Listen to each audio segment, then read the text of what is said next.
la voie de l'inconscient d'un symbole à l'autre. On peut inverser et dire, si les symboles s'enchaînent spontanément, et je dirais de manière systématique, mais j'ai voulu éviter de commencer par le systématique qui pourrait donner l'impression qu'il y a une sorte d'autoritarisme dans cet enchaînement, eh bien c'est pour précisément mettre en lumière le fait que le chemin qui mène à l'inconscient, c'est-à-dire qui conduit à saisir sa voie, ce chemin est un chemin progressif qui, d'étape en étape, s'éclaire lui-même.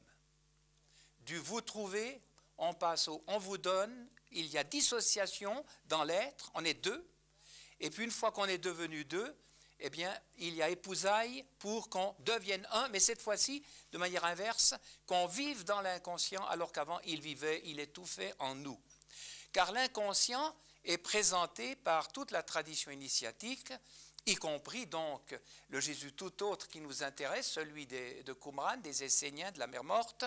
Le Fils, l'œil en question, est présenté comme l'allié, je l'ai dit, mais ici vous pouvez le lire cette fois-ci, l'allié, c'est le Fils, alliant, qui nous allie au tout.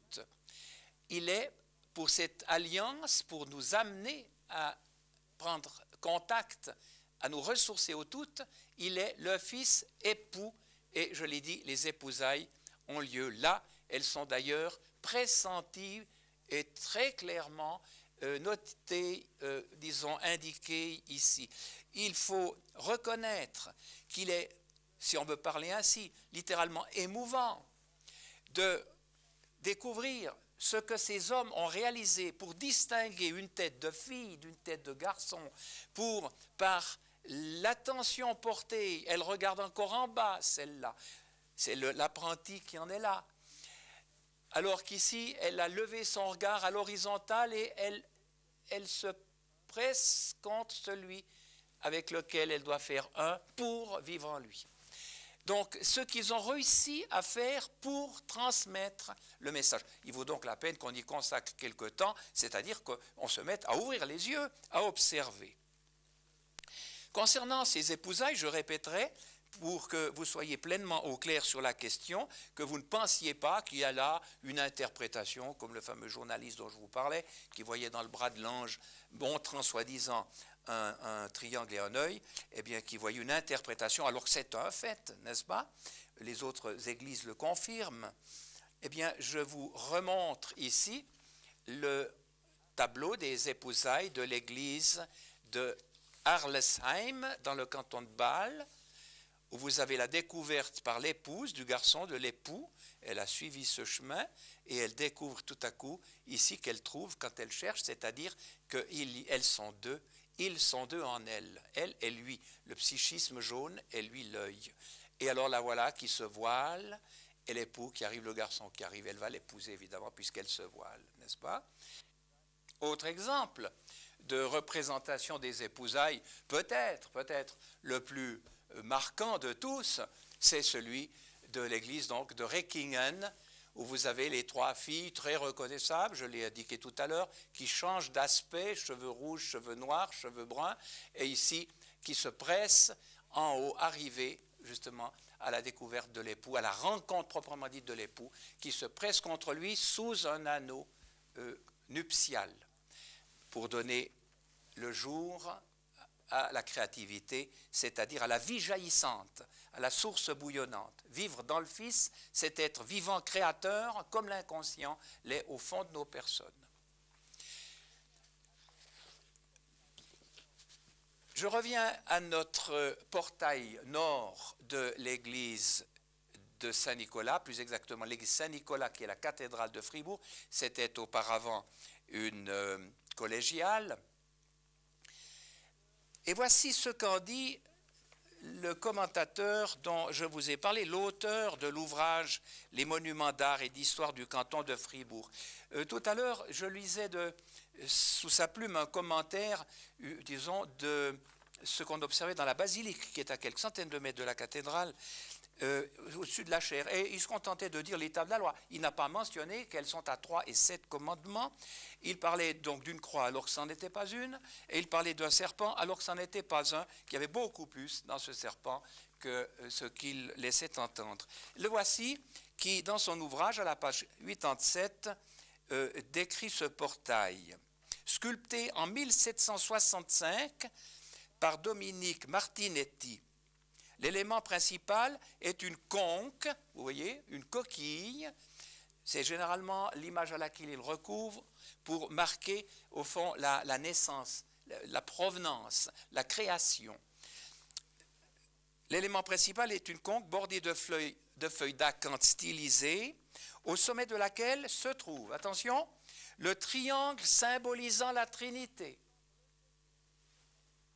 et portant en son centre l'œil de Dieu. Vous voyez comment on expédie la question, n'est-ce pas? Alors qu'encore une fois, cet œil n'est pas l'œil qui voit et qui doit être mis sur un confessionnal, c'est l'œil qui donne la lumière, c'est la raison pour laquelle il rayonne. Et ensuite, je l'ai lu tout à l'heure, mais je relis, ce triangle est placé sur des nuées d'où partent des faisceaux de rayons, alors qu'il suffit d'ouvrir les yeux pour qu'on voit que ces rayons partent non pas des nuées, mais de l'œil en question. L'œil en question est donneur de lumière, il n'a rien à faire avec ce qu'ils appellent, eux, l'œil de Dieu. Sur les côtés et au creux de la conque, qu'est-ce que c'est ça? C'est 5 chérubins. 5 chérubins. Le chérubin, d'après Larousse, c'est la tête d'enfant soutenue par une paire d'ailes. Ben voilà, c'est un ornement d'artiste, n'est-ce pas? Voilà, c'est un esthète qui se prononce et il conclut « L'œuvre est d'une très jolie qualité ». Voilà comment on a expédié littéralement tout le phénomène vivant que Dominique Martinetti a voulu transmettre à ceux qui ont des yeux pour voir. J'ai donc dit tout à l'heure, un peu rapidement, que nous retrouvions notre triangle sous forme, tout d'abord, du passage du degré 3, ou si vous voulez, du commandement 3 au commandement 2, 3, 2, du cherchez-vous, trouvez, au demandez, on vous donne. Et une fois que la psyché, la fille en question, y est arrivée, alors le fils s'est placé là-haut et il y a les épousailles projetées ici. Il va lui ouvrir la chambre nuptiale, l'œil créateur, sa propre demeure. Je signalerai encore, alors que j'en ai parlé tout à l'heure, mais en négligeant quelque chose d'important, je signalerai encore que vous avez sur cette représentation la perspective initiatique, les 2 livres, l'un ouvert parce qu'on écrit toujours, il n'y a plus rien à croire, il n'y a plus rien à enregistrer de la part des autres, c'est l'univers qui parle, alors qu'ici vous avez le livre fermé, et attention, au sommet, plus exactement sur ce livre ouvert, vous avez une coupe en or. Et sur cette coupe, et qui n'est pas du tout son axe, mais qui peut laisser entendre à ceux qui ne veulent pas bien regarder que c'est un axe, disons, qui tient cette coupe pour ouvrir le livre, le maintenir ouvrir. Vous avez le fameux compas, l'articulation est là. À savoir, nous sommes au degré de maître de l'œil qui jaillit, c'est pourquoi le livre est ouvert. On peut écrire encore et écrire sans fin. Pourquoi cette mention de l'œil, plutôt de la coupe? Parce que vous avez ici cette représentation que j'ai eu l'occasion de montrer tout à l'heure, mais que je reprends ici car elle est vraiment à sa place. Vous avez les 2 tables de la loi représentées là, avec l'apprenti qui en est au degré 3, le voile du profane qui lui bouchait les yeux, qui le rendait aveugle, les idées toutes faites, les croyances, l'influence des autres du point de vue mental a disparu, et le voilà qui redevient enfant et qui va avancer. Et il rencontre déjà, à ce niveau-là, il rencontre déjà Moïse, c'est-à-dire qui est ici l'œil qui lui explique la relativité de ces 2 tables et la valeur de ces commandements. Moïse se trouve placé, vous voyez, au centre du triangle, et le triangle est noté ici du côté droit, qui est celui de l'apprenti, et non pas du côté gauche, qui n'est pas encore parcouru, qui correspond aux deux pour le commandement en question. Attention à la légende, que je n'avais pas lu tout à l'heure.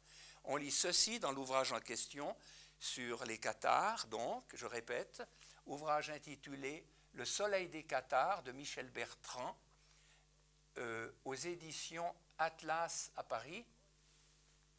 La légende dit ceci: ci-dessus, Moïse et les tables de la loi, chromo du 19e siècle, le Graal, la coupe de la connaissance, exactement ce que je viens de dire tout à l'heure à ce propos, le Graal tient lieu de table de la loi dans le mythe nordique, vous voyez.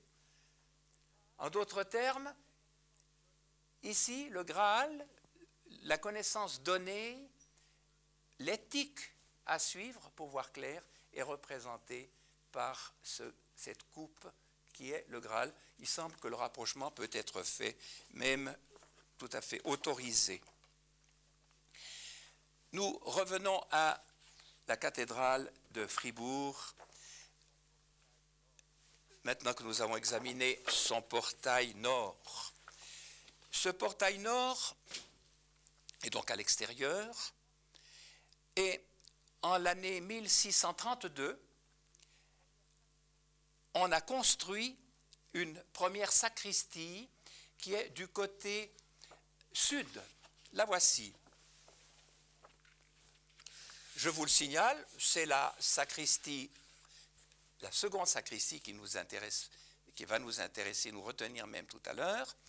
Mais il est intéressant de relever que le toit de cette sacristie, ajouté en 1632, a, quant à la face donnant sur la rue, la forme d'un triangle, que vous avez une rosace vitrée qui évidemment peut très bien invoquer l'œil, bien plus que vous avez 3 sculptures dont l'interprétation saute aux yeux pour celui qui les observe.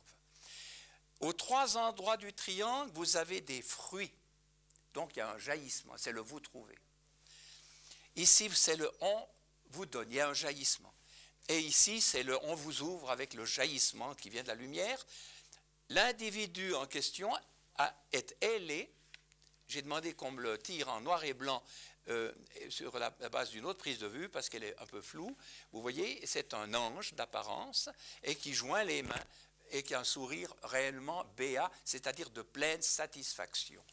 Il a des fruits derrière lui, il est dans la luxuriance, alors qu'ici, au départ, et vous allez retrouver ça dans la sacristie suivante qui a été ajoutée ici. Celle-ci a été construite en 1632, celle-là en 1664, ou 74, pardon, 74. Eh bien, vous allez retrouver ça. Vous avez ces fruits, malheureusement, la vue n'est pas claire, et une énorme patte, une main d'immenses doigts qui cherche à s'emparer de ces fruits. L'individu en question, immédiatement, se transforme en un démon, parce qu'il ne rend pas à son propriétaire, vous trouvez les vérités qui viennent. Son propriétaire, c'est l'œil qui les lui a données. Il les utilise pour sa poche, pour sa gloire dans le monde société. Il devient un monstre, et remarquez, un monstre qui tourne la tête, vous allez revoir ça dans l'escargot tout à l'heure, qui tourne la tête au cheminement qu'il devrait suivre. Alors, suivons-le, ce cheminement. Ici, vous avez un homme, mais qui peine. Il soutient quelque chose, c'est lourd, c'est pesant, il a les mains prises, il ne peut pas profiter des fruits qui sont autour de lui, il ne peut pas mettre la patte. Vous avez compris, ici vous avez l'enfant prodigue qui dit « donne-moi la part des biens qui me revient » et puis qui les vilipende, n'est-ce pas, jusqu'à garder des pourceaux. Et puis ici vous avez le fils demeuré à la maison mais qui n'a pas compris et qui peine, qui ne voit pas que tout est à lui, que ça va continuer pour lui jusqu'à arriver au 3e stade, quand le fils prodigue revient à la maison. Alors son père lui dit, mettez-lui, dit au serviteur, mettez-lui la plus belle robe et un anneau au doigt, c'est joli, hein, à cause des épousailles qui ont lieu là. C'est le sommet donc du développement, qui est signifié de manière très évidente pour ceux qui connaissent le problème, du moins, sous la forme de cette première sacristie. Maintenant, passons à la seconde sacristie. je vais devoir enlever tout ce que j'ai ici de manière à bénéficier de la place voulue. Avant, j'aimerais vite vous signaler ceci, c'est que vous voyez la chair de l'individu, la chair du Fils qu'il donne sous forme de vous trouver. En fait, elle est représentée par cela, dans cette position-là. C'est l'apprenti qui entre, qui vit ceci, on lui fait faire le tour du temple, qui voit cela et qui entrevoit ce qu'il vivra. Et il le voit dans son éclairage à lui qui est jaune. Ceci, c'est ce que donne le Fils, c'est sa chair. Pourquoi sa chair? Parce que c'est donné à quelqu'un qui ne participe pas encore complètement, à quelqu'un donc qui n'entre pas dans le mouvement proprement dit, mais qui est dans la direction qui y conduit. Lorsqu'il a parcouru les 3 degrés, il lui reste ces 2 à parcourir, puisque le 3 est là. Alors le compagnon va être là, et parce qu'il ne lui reste plus que les 2, il va se transformer, et ça va donner l'équerre que vous avez là, n'est-ce pas? J'avais ceci représenté de manière parlante sous forme des couleurs. Vous aviez ici l'étude de la loi. Tu ne prendras pas mon nom en vain, tu étudieras tout ça, savoir ce que tu es, comment te comporter vis-à-vis de toi-même, de ce qui m'appartient en toi. Deuxièmement, vous avez ici l'équerre que vous avez retrouvé au-dessous du Jésus qui s'arrache le cœur, dans les mains de son Père, l'équerre de l'apprenti, du compagnon, pardon. Et alors en haut, vous avez les fameuses épousailles. Il ne reste plus que le 1. Il n'y en a plus qu'un, il n'y a pas d'autre Dieu devant sa face. L'ego a été jeté dehors. Et alors, il a réalisé le 1. Et cette fois-ci, l'équerre, passant à la 3e dimension, qui est le toit à 4 pans, le centre du carré, représenté par la pierre, devient centre d'un cube. Les diagonales se resserrent à 70 degrés. Il se retourne et devient le maître avec cette branche qui finit par se confondre dans celle-là. Je vous ai dit ceci parce que vous allez le trouver notifié sur la cathédrale de Fribourg, sur la 2e sacristie, comme on va le voir tout à l'heure.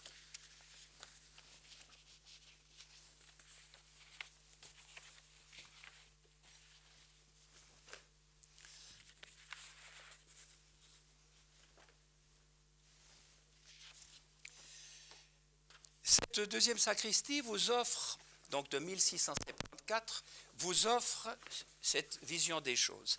Nous étions du côté sud, restons-y. Voilà ce que vous y voyez. Tâchons de le faire tenir là. Oui. J'ai peine à croire qu'on arrivera. Les posters sont si grands. Vous avez ici 2 groupes de 2 fenêtres. J'ai pris exclusivement le dessus. Et au-dessus de chaque fenêtre, vous avez une sculpture. Et quelle sculpture? Je m'excuse. Voilà.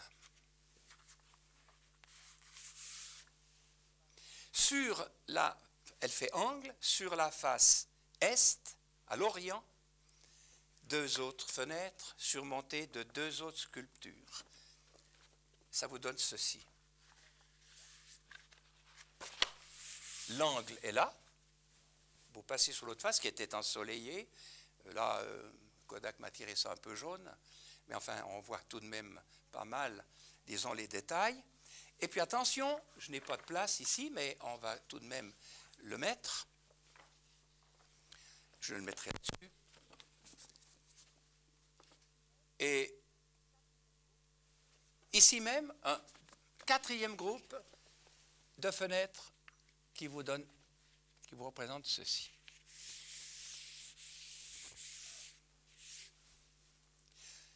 Si vous suivez ce qui a été dit, vous commencez à comprendre beaucoup de choses, mais vous voyez une chose, que c'est un parfait désordre. Le cheminement, je reprends notre triangle par le geste, le cheminement n'est pas perceptible. De nouveau, c'est caché au profane. Par contre, si vous regardez là où il faut regarder, vous découvrez qu'il y a de tout petits enfants ici. Ils sont deux, qu'est-ce qu'ils font? Ils se disputent une pierre.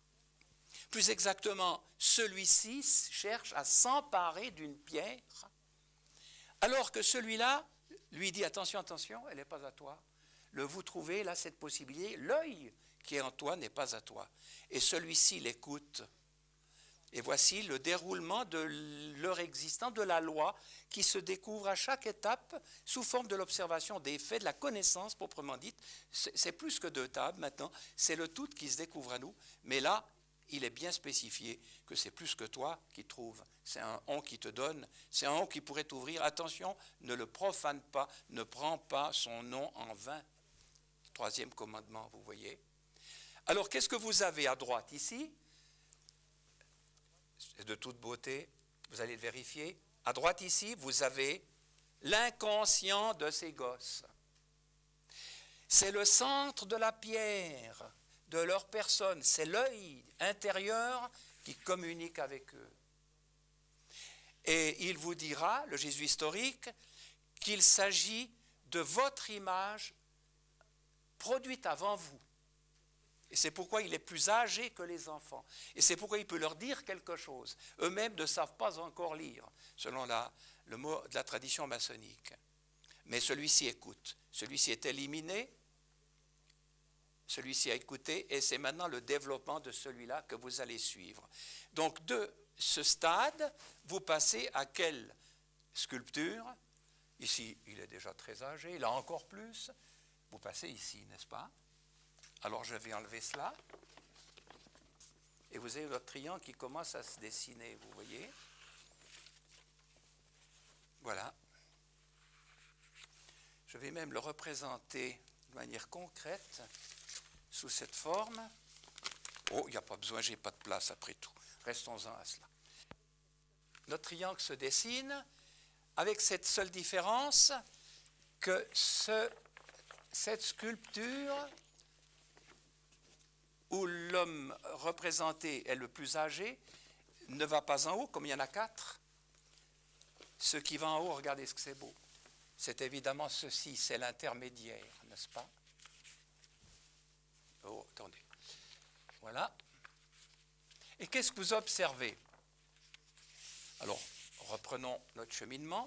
Là, nous sommes passés à un jeune homme qui est en train de lire. Vous voyez comme il tient bien son ruban qui se déroule. Il est en train de lire lui-même, et celui-ci lit, mais pas pour s'adresser à lui. Il est capable de lire là. Il est capable d'être enseigné, mais c'est là le on qui l'enseigne. C'est de nouveau à droite son inconscient, c'est le centre de la pierre qui a grandi avec lui, l'œil en question étant continuellement à l'action. Et que remarquez-vous? Ici, c'était la loi. Attention, je lis cela, faites attention. C'était la loi qu'on a eue tout à l'heure, que voilà encore.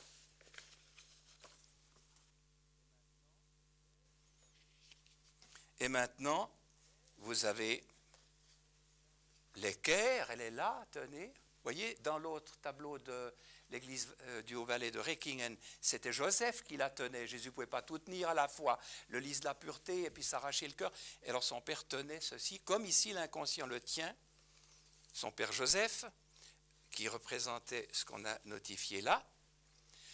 Le jeune homme en question, il a de l'entre-gens, il a, disons, confiance en lui-même, il regarde autour de lui, il tient une smile, c'est un marteau pointu à ses deux bouts, et ici, vous le verrez tout à l'heure, et ici, une smile donc pointue à ses deux bouts pour tailler la pierre, cette fois, la pierre cubique. Ici, il la dégrossit pour arriver au centre. Et vous avez ici la représentation capitale de ce qu'ils appellent les os de l'être. C'est la vision d'Ézéchiel 37. La chair s'en va, la peau s'en va, la chair s'en va, et maintenant il reste les os. Et les eaux, vous voyez ce cercle au centre, les eaux sont habitées par la puissance qui va les régénérer. Ça va donner le centre de l'escargot que vous allez voir tout à l'heure, ou que vous avez déjà vu et que j'ai enlevé. Terminons de cette position, nous passons à celle-ci. Cette fois-ci, du compas qui était dans les mains de l'inconscient, nous sommes passés, pardon, du compas de l'équerre, nous sommes passés au compas qui est dans les mains du conscient. Il lui a été donné maintenant d'être maître. Il est devenu maître. Le compas, je l'avais tout à l'heure, le voici, rappelé. Et alors vous remarquez ceci, c'est absolument extraordinaire. Vous remarquez qu'il tient un nouveau rouleau, en quelque sorte, un diplôme, une charte, sa charte de maître, et que son inconscient, regardez ça, et que son inconscient qui déjà tenait sous la main un cercle là, c'était le bâton autour duquel était enroulée la loi ici, évidemment, puisque vous le retrouvez là-haut, et qui lui montre là-haut, du petit doigt de la main droite, ici, que le bâton est vide, que le dernier, disons, morceau du rouleau s'échappe. Pourquoi? Parce qu'il a terminé la construction du temple, vous voyez? Absolument grandiose. L'Esprit Fils, l'œil est devenu son temple. Autrement dit, le psychisme entre dans cette puissance qui va lui permettre d'adorer le Dieu qui est esprit en esprit au moyen de la mise au jour de la vérité. Et j'aurai terminé en reprenant, mais nous le développerons plus amplement dans l'exposé suivant, le phénomène du centre au lieu de l'œil ici. Nous avons un œil représenté sous forme vivante. Il faudrait le mettre ici pour qu'on voit qu'il n'est pas au même niveau que les deux d'en bas. Nous avons l'œil du maître qui maintenant observe, et observe quelque chose d'extraordinaire. Il n'a plus son interlocuteur, mais pourquoi? Mais parce qu'ils se sont épousés, parce que son interlocuteur fait partie de lui-même et lui-même de son interlocuteur. Et alors, il voit ce que voit l'inconscient, à savoir l'univers qui se développe et qui vient à sa rencontre. Voilà, on peut dire, le sommet, n'est-ce pas, de toute la transfiguration de l'être humain en un fils de l'univers, en un fils de la lumière et, ajouterons-nous, en un être capable de véritablement collaborer à l'œuvre entreprise sous la forme de l'univers. Je termine en vous rendant attentif au fait qu'il tire avec un arc et qu'il a une flèche qui n'est pas du tout comme les flèches habituelles, formées de deux pointes qui peuvent entrer et tuer, plus exactement d'une pointe et de deux accros. Il a 6 faces, c'est probablement une flèche qu'on avait à l'époque, pour montrer qu'on tirait sans vouloir blesser pour autant. Il vise uniquement, il vise ce qui vient à lui. Mais ce qui vient à lui, vous avez remarqué que ici, le ruban de la loi a pris fin, eh bien le voilà en effet qui prend fin. Le ruban de la loi a disparu, il est devenu roi. Un roi n'a plus d'autorité au-dessus de lui, il est un homme absolument libre de ce qu'il fait. Eh bien, dans Matthieu, Saint Jésus dit exactement ceci, il ne passera pas de la loi un trait de lettre jusqu'à ce que tout soit arrivé. Et à ce moment-là, il n'y a plus de loi, parce que l'homme est roi.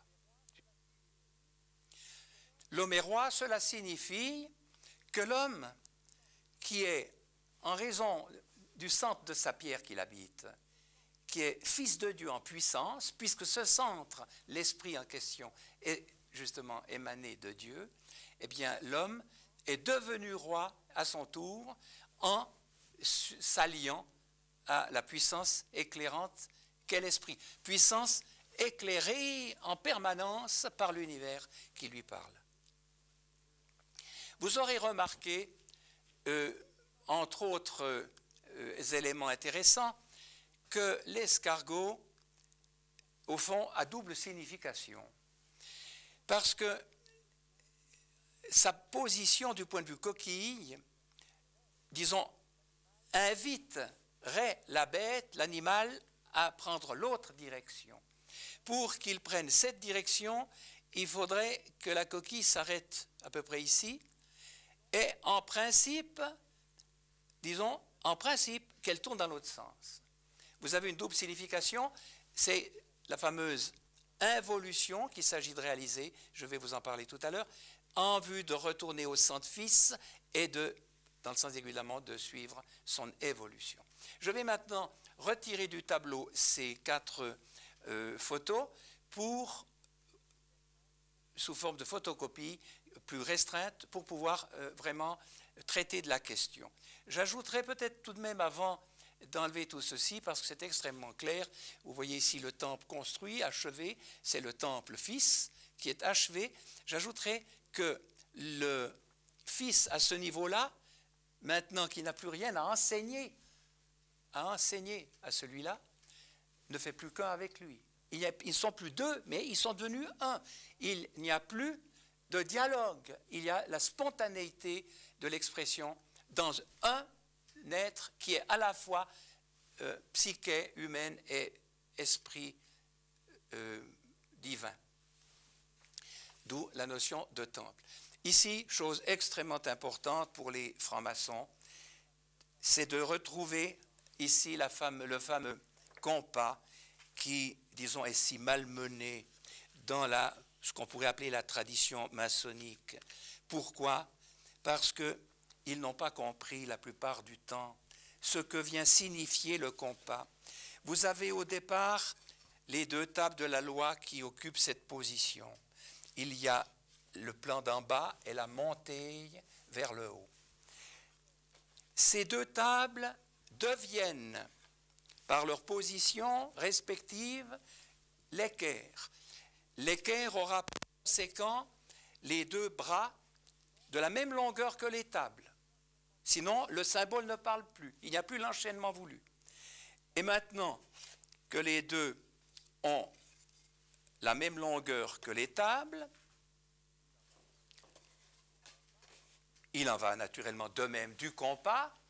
Le compas doit avoir des branches de la même longueur, puisqu'il est transformation sous forme d'une rotation et d'un renfermement. Mais, attention, comme indiqué ici, c'est l'élément fils qui représente la branche qui absorbe l'autre. L'élément fils, vous l'avez ainsi, parce que le fils est situé à droite pour les besoins de ce qu'ils avaient représenté. Vous avez une branche qui doit absorber l'autre, de manière à ce qu'il ne fasse qu'un. Et la plupart du temps, c'est inconnu dans le domaine propre à l'initiation, dans le domaine, disons, de l'enseignement, si on peut parler d'enseignement maçonnique. J'aimerais vous montrer ici un compas tel qu'on les conçoit dans ces cercles. Eh bien, ce compas est très bien fait. Il y a déjà ici, disons, un recouvrement qui va s'opérer, mais vous avez 2 pointes qui restent 2 pointes. Or, il doit être vu comme ça. Il doit se refermer pour donner cela, que l'une absorbe l'autre, sinon nous sommes en dehors de la perspective initiatique émanant des Esséniens. Ce que j'appellerais l'esséno-maçonnisme oblige à ces rectifications. Ici, vous avez comme par hasard, parce que c'est la source, vous avez le compas tel qu'il faut le représenter à tout prix. Nous avons représenté le triangle, comme on l'a vu tout à l'heure, mais évidemment, le caractère restreint de ces images permet de mieux se faire une idée du triangle. L'œil est donc son centre. Et bien maintenant que les épousailles, vous entendez bien, les épousailles vont avoir lieu entre l'inconscient et le conscient, entre notre psychisme, la pâte et son levain, ils vont à l'avenir ne faire qu'un. Et nous allons voir ce que voit cet œil. Nous allons voir à travers cet œil le Dieu-Esprit, l'univers qui s'exprime, qui parle, doit passer par cet œil pour se faire entendre et nous permettre de mettre la vérité au jour. Et voilà cet œil à l'action sous forme de cette 4e et dernière sculpture. J'ai trouvé ceci absolument remarquable. Et encore une fois, mettez-vous à la place de ces hommes qui avaient ce message, qui n'étaient pas reçus, qui étaient combattus, qui risquaient leur vie, 1674, et qui ont voulu témoigner de leur message, car c'est cela le message qui sauvera l'humanité, ça ne fait pas de doute. J'ai donc passé des couleurs pour bien préciser. Le rouleau est en rouge ici, on le voit juste, mais il faut le voir. Ici, il est en rouge également. Le rouleau de la loi proprement dit, qui s'entoure autour du bâton, si vous voulez, j'ai parlé de rouleau, c'est plutôt un bâton, eh bien, est représenté ici en jaune foncé. Vous le retrouvez partout dans ce jaune-là, partout. Ici, vous avez un parchemin, il a une autre couleur qui correspond à son degré, qui est celui du mètre, avec le compas que vous avez représenté. Donc, je l'incline comme il est là, et qui est en train de se refermer, et le voilà qui s'est refermé, le compas. Voilà l'épousaille réalisée. Ces deux ont donné celui-là, bien plus, ils ont donné celui-là allié au tout, qui se révèle à lui.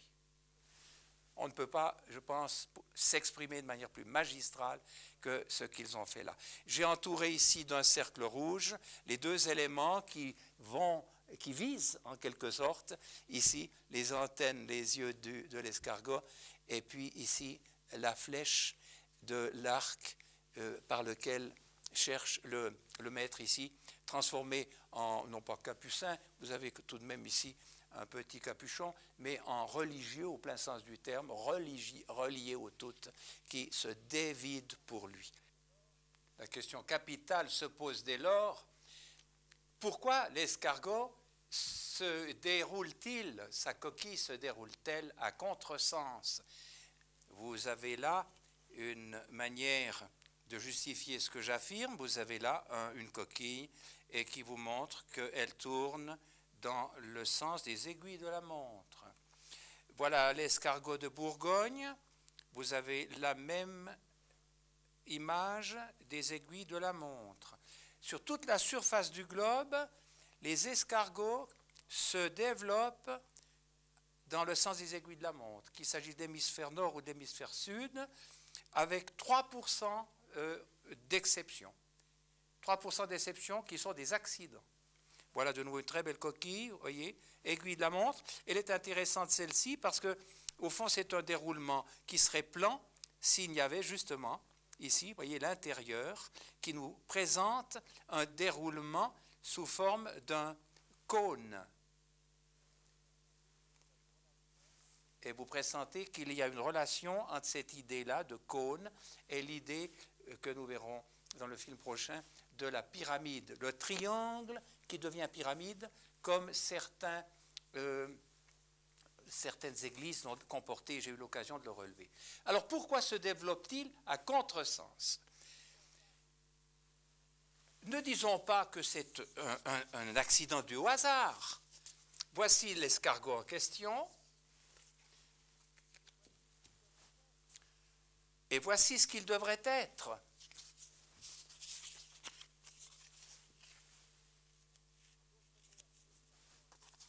En d'autres termes, l'escargot en question a une double signification. Il figure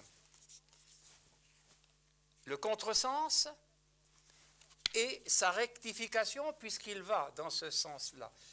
Avec cette coquille, il devait aller dans cette direction. Regardez bien, je procède à l'échange. Cette coquille va là et cette coquille va là. Je dis bien, ce n'est pas un accident, car ces mêmes sculpteurs savaient comment l'escargot naturel, disons, s'enroule ou se déroule. Quel est le sens de la spirale, les aiguilles de la montre de l'escargot naturel? C'est ici une frise qui borde l'avant-toit de la première sacristie qu'on retrouve en partie ailleurs le long de cette cathédrale, plus exactement autour de cette cathédrale. Ici donc, vous voyez, l'escargot qui se développe comme il se doit, dans ce sens-là. Alors, j'ai dit un double sens, une double signification. Vous aviez un développement erroné qu'il s'agit de rectifier pour retrouver le sens des aiguilles de la montre. Capital que ceci, vous allez pouvoir en juger immédiatement, puisque tout le phénomène de l'initiation, des sociétés initiatiques, l'intervention du Jésus historique n'ont eu que ce but, rectifier la spirale. Reprenons ce qu'on a vu là. Je crois que je vais me mettre ici pour que vous puissiez le voir tranquillement. Voici ce que nous avions en gros plan sous la forme de cette sculpture vue ainsi. 1, 2, 3. Plus exactement, les commandements 3, 2 et 1 qui mènent au centre. Dans la perspective maçonnique, initiatique, vous vous souvenez, ces triangles, plus exactement ces commandements verticaux, ont fait place à des commandements ordonnés sous forme d'un triangle, avec 3, 2, 1, c'est le fameux triangle, et l'œil qui est là au centre, qui est dedans. On ne le représente pas dessus, puisque là on a un volume, il est dedans, comme il est dans la pierre que nous sommes psychiquement parlant. Et cet arrangement a donné naissance à l'idée du temple de Salomon, qui est là, colonne Ige, le trajet va de la colonne Ige à la colonne B pour arriver finalement au Macbenat, il vit dans le Fils, qui représente la transfiguration du Maître ici même. Avec, dans ce sens-là, un effacement de la vrille, tenez-vous bien. J'ai dit un effacement de la vrille.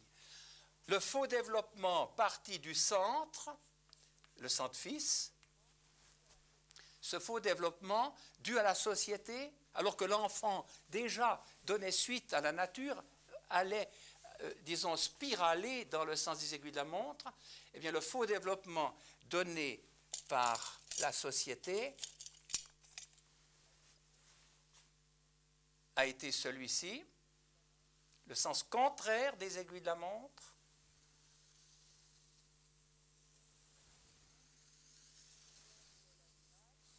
Si bien que l'animal, si j'ose le représenter ainsi, l'univers, sortait à contresens par rapport à l'observateur situé là. Au lieu de venir à sa rencontre, il se fermait l'univers, il s'aliénait l'univers. Alors, les sociétés initiatiques font simplement ceci. Ici, vous avez le début. J'aurais pu venir avec mon rouge un petit peu plus loin pour vraiment être fidèle à la représentation qui est là. Voilà. Ici, première étape, c'est le troisième commandement. Alors, que font-ils? Ils vont au deuxième, ils effacent cela. Laissons l'animal de côté, ils effacent et ils arrivent au deuxième qui est là. Et au deuxième, ils montent avec des ailes, on l'a vu. Ils sont déjà attirés par le centre qui se communique à eux et qui leur indique que non, c'est autre chose, qu'il faut venir à lui. Et alors ils effacent. Toute la tradition initiatique a ce but, effacer ce qu'il fallait détruire pour retrouver le centre. Et maintenant que vous avez retrouvé le centre, alors, cette fois-ci, vous pouvez le laisser vous donner le sens voulu du vrai développement de manière à ce que l'animal vous rejoigne, plus exactement à ce que l'univers et vous ne font plus qu'un, se rencontrent, cohabitent totalement. Voilà le sens des aiguilles de la montre. Donc, encore une fois, un symbole a deux significations pour ceux qui veulent bien réfléchir, c'est-à-dire pour ceux qui veulent vivre de cette vie-là, de la vie qui découvre et de la vie qui se vit à l'unisson avec les données de l'univers.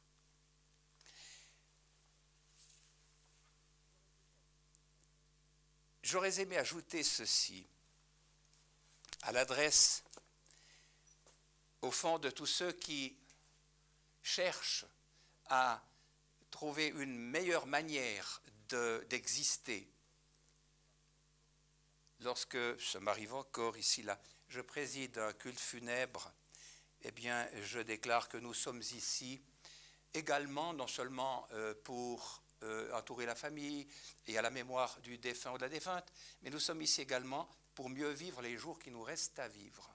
Eh bien, je pense que cette façon de voir les choses devrait nous inciter à, au fond, déclarer la guerre au statu quo qui est nous, tel qu'on nous a fait, pour nous amener à vivre mieux les jours qui nous restent à vivre, c'est-à-dire à devenir, par rapport à la grande spirale ici de l'univers, à devenir des collaborateurs de cet univers qui se développe, qui s'ouvre à nous et puis qui nous prend dans son giron de manière à ce que nous fassions partie de cet univers et que nous nous ouvrions aux autres. C'est là la perspective à la fois maçonnique ultime et essénienne ultime, de rassemblement de tous ceux qui font partie du tout, de manière à ramener le plus grand nombre possible d'hommes qui se sont égarés dans le faux développement, je le répète, qui conduit à la mort psychique, à la non-fertilité, qui conduit au divorce avec l'univers et par là même qui nous fait vivre, qui les fait vivre dans les ténèbres du dehors, là où il n'y a pas la lumière voulue, là par conséquent où tout ce qu'on entreprend échoue, par conséquent où il y a des pleurs et des grincements de dents, au fond l'univers, l'humanité plutôt, telle que nous la connaissons. La solution a été trouvée et il ne fait pas de doute que c'est dans la mesure, et je termine ainsi, où nous repartons à zéro, non seulement en naissant d'eau ici, mais nous refaisons tout le développement qui avait été fait dans le faux sens, que nous allons pouvoir nous épanouir, découvrir une plus-value incessante à notre existence, à notre être créateur profond. Vous l'aurez compris, je l'ai signalé d'ailleurs auparavant, le développement dans le faux sens représente non seulement le faux développement, mais représente le développement tel que les gens qui sont tributaires des yeux physiques et des formes de la chair et du sang, du ciel et de la terre, autrement dit, tel que ces gens l'ont vécu. Il faut, je l'ai lu tout à l'heure, dit le Jésus historique dans l'évangile de Thomas, il faut que le ciel et la terre s'enroulent devant vos yeux pour permettre précisément à l'esprit d'exister, de vivre, de s'affirmer et de dérouler le phénomène dans le bon sens, qui était celui-là, donc, le sens inverse des aiguilles de la montre. Il faut garder à l'esprit donc cette complémentarité des deux mouvements qui s'opposent, et je crois que c'est une confirmation de ce que j'ai cherché à faire, cette opposition de deux spirales, de deux développements, au fond, souligne l'existence d'une opposition fondamentale qui n'est pas, disons, qui ne relève pas d'un dualisme invétéré, mais qui est dans les faits et que nous sommes appelés les uns et les autres à surmonter. J'ai dit.